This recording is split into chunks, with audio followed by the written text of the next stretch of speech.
and well-mannered, but night she was sleeping, and then the whole pillow got full of blood.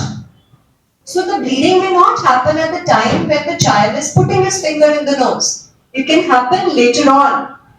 So one should never dig noses. If the nose is blocked, there are medicines available. If at all, suppose somebody is bleeding, what will you do?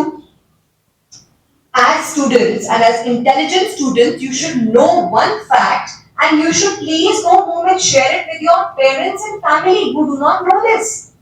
So most of the child or the individual to bend his head back and lie down.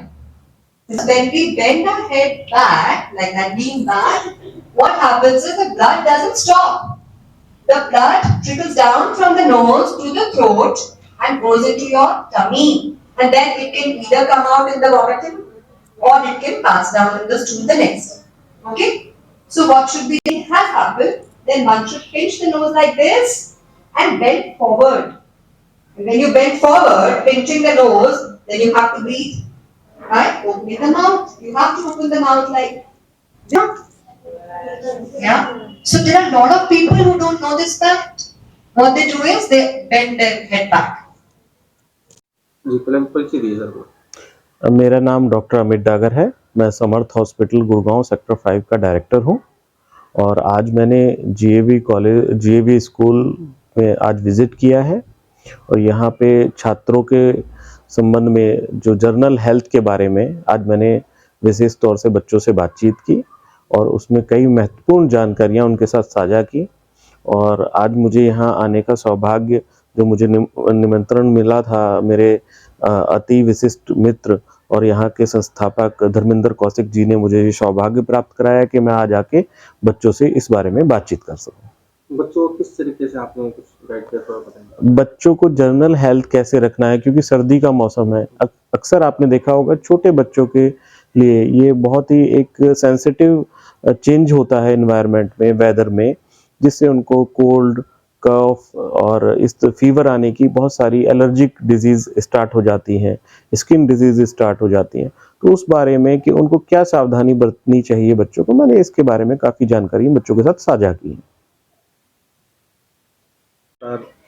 GAV school के अंदर बच्चों को लेकर awareness को लेकर कोई ना कोई कैंप या आयोजन करते हैं, आज किस तरीके की जो है आपने आयोजन रखा?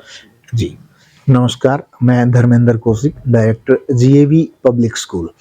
मैं आप लोगों के माध्यम से सबसे पहले तो डॉक्टर अमित डागर जी, जो हमारे बड़े भाई हैं और मेरे अजीज मित्र हैं, इनका दिल की गहराइयों से धन्यवाद करना चाहूँगा, जिन्होंने आज जो अपना valuable time GAV public school sector 5 unit 2 को दिया। आज इन्होंने जो बच्चों को, जो अपना विंटर सीजन होता है उसमें जो भी बच्चे प्रॉब्लम्स फेस करते हैं, उनसे कैसे वो लोग निजात पाए, कैसे ओवरकम हो, उसके बारे में बच्चों को बड़ा ब्रीफली बताया। तो मैं दिल की गहराइयों से इनका शुक्रगुजार रहूँगा और बच्चे भी बड़े अच्छे तरीके से इनको सुन रहे थे। आज डॉक्टर गुंजन सचदेवा जी हैं, जो कोलंबिया एशिया हॉस्पिटल था, जो अभी मणिपाल हॉस्पिटल के नाम से विख्यात है गुड़गांव में, वहाँ से भी डॉक्टर गुंजन जी आई हुई हैं।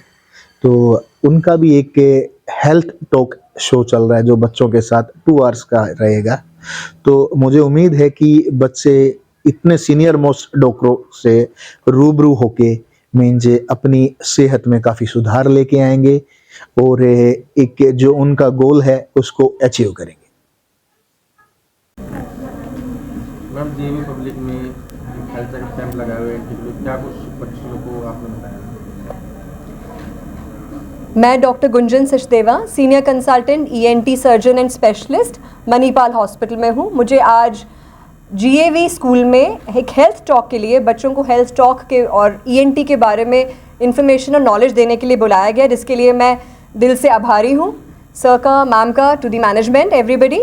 और यहाँ पे हेल्थ टॉक इज़ अबाउट कान, नाक, गले की जो कॉमन दिक्कतें हैं, कॉमन परेशानियाँ हैं जिनके साथ बच्चे आते हैं ओपीडी में, जैसे कान में दर्द, जैसे नाक में से ब्लीडिंग सडनली, या कान और नाक में कोई चीज़ फंसा के जो बच्चे अपने टिशू और ग्रेन्स और रबर और क्रेयॉन्स, एनीथिंग, उन चीज़ों के बारे में मैं बच्चों को और टीचर्स को भी थोड़ा सा अवेयर करना चाह रही हूँ।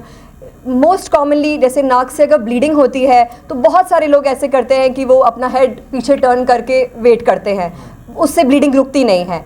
तो इंस्टेड बिल्कुल ऑपोजिट उसके क्या करना चाहिए कि बेंड फॉरवर्ड करके नाक को दबा के रखना चाहिए 2 मिनट तक, मुंह खोल के सांस लेना चाहिए, और अगर उससे भी नहीं मैनेज हो तो फिर हॉस्पिटल इमरजेंसी में या ENT स्पेशलिस्ट के पास आके ट्रीटमेंट लेना चाहिए। तो इस तरह की 2-4 चीज़ें जिसमें इमरजेंसी है, फॉरेन बॉडी अगर कान के अंदर घुस गया है बच्चे से एक्सीडेंटली कोई इंसेक्ट, या किसी बच्चे ने जानबूझ के छेड़खानी से किसी अपने दोस्त के कान में नाक में कुछ डाल दिया है, तो प्लीज़ ये ट्राई ना करें कि वो खुद से निकालने की कोशिश करें, बल्कि one should come ENT doctor के पास आके ही उसको निकलवाने, नहीं तो वो चीज़ अंदर जा सकती है और कान के पर्दे को डैमेज भी कर सकती है। लास्टली कान की वैक्स, जिसको कान की मैल भी कहते हैं, बहुत सारे लोग उसको भी खुद से निकालने की कोशिश करते हैं बाय यूजिंग अ ईयरबड। वो भी गलत है, उससे वैक्स निकलती नहीं है बल्कि और अंदर पुश होती है। तो इस तरह की कुछ चीज़ें जो मैं बच्चों को इनसे अवगत कराना चाहती हूँ, बताना चाहती हूँ यहाँ पे। And I am really thankful to everybody कि मुझे यहाँ आज बुलाया गया, ये मौका दिया गया है, and thank you so much.